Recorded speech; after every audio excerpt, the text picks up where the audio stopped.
I'm here today with Mark Holyoake from Oakvest, who's the developer for the new Grosvenor Gardens site in Belgravia. Mark, would you like to tell me a little bit about the project? I understand that it's a listed building that you are renovating and that you are going to create some luxury apartments. Would you like to tell me a little bit about the project and how you imagine it to be? No problem at all. Yeah. It was initially a commercial site which we bought around 2 years ago, and we felt it's an old building built in the 1800s. I guess it was one of the first serviced apartment blocks that came to London, and it was a building that really we felt could do with a lot of refurbishment, upgrading. It has significant heritage features there, and we wanted to restore the property and to bring it back to its residential status.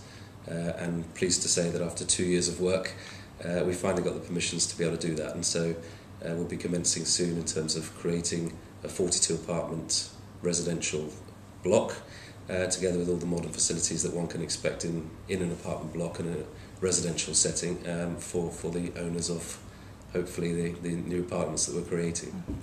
So also I understand that you're going to put a lot of attention to the interiors. Will each of the interiors of the flats be completely furnished? Yeah, the buyers will have, we're going for a quintessential English feel for the block. It's linked to the Goring Hotel, which is a hotel which is well known for the royal wedding. It's the birthplace itself of the Queen Mother, and it has views over Buckingham Palace. So we want to promote the sort of Englishness of the property. In terms of the individual apartments, the buyers will have a say in what they're able to, obviously, to put into there. But we want to maintain a very high level of finishing and a very high level of theme that fits in with the overall feel of the building. And I understand that you've appointed an interior design company to oversee the interiors for you. How did you go about selecting the correct interior designer? It's left for people that are far more creative than me, and we basically had a long list of about 12, I think, and then took it down to three contenders for the project. And we were looking for somebody who really understood what we were trying to create. And I think going back to the Englishness and the high-end feel of what we were doing, we eventually selected HBA. Who are, I guess, well known for not only for doing residential projects but also hotels, and they really got it very quickly in terms of what we were trying to achieve. And so far we're delighted with where we're going with it and with the relationship.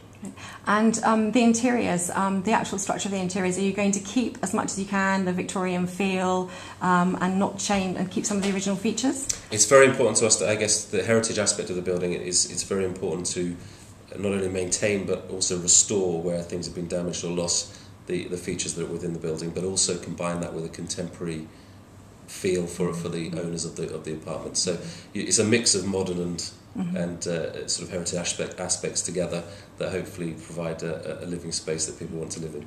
And tell me a little bit more about the extras in the building. I believe there's going to be a spa and a cinema. It's amazing, yeah. We're very lucky. We've got full hotel service, and the Goring are working with us on that, and there's a link between the building and the hotel, which obviously give residents, if they want their in-room dining or their beds turned down, they can do so. But equally, within the building itself, there's 2 restaurants, 8 retail units, a full spa, which includes treatment rooms, swimming pool, private cinema, business centre.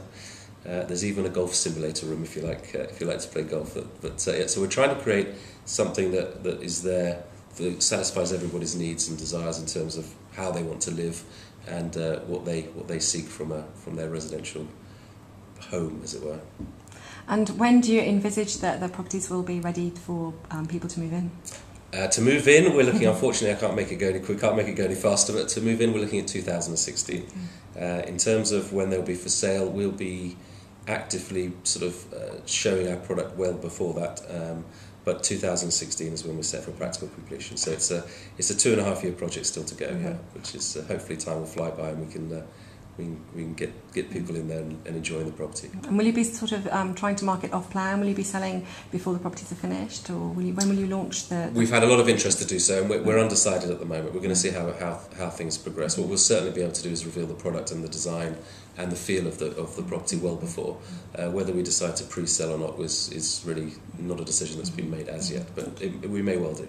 What I'd really like to do for Design Life, Mark, at a later stage is talk to the interior designers, look at the project, look at how they chose the fabrics, and certainly sort of from the English elements, how they're going to create quintessentially English interior for you. So at a later stage we will be talking to them hopefully, and we'd like to do also a little before and after of the project, so Great, that I think you should. our viewers can see exactly how the project went from start to finish. They can give you far more detail than I can, and I'm sure you'll be fascinated to see what they've been up to. It's fabulous. Thank you very much indeed, Pleasure. Mark. Thank you for your time.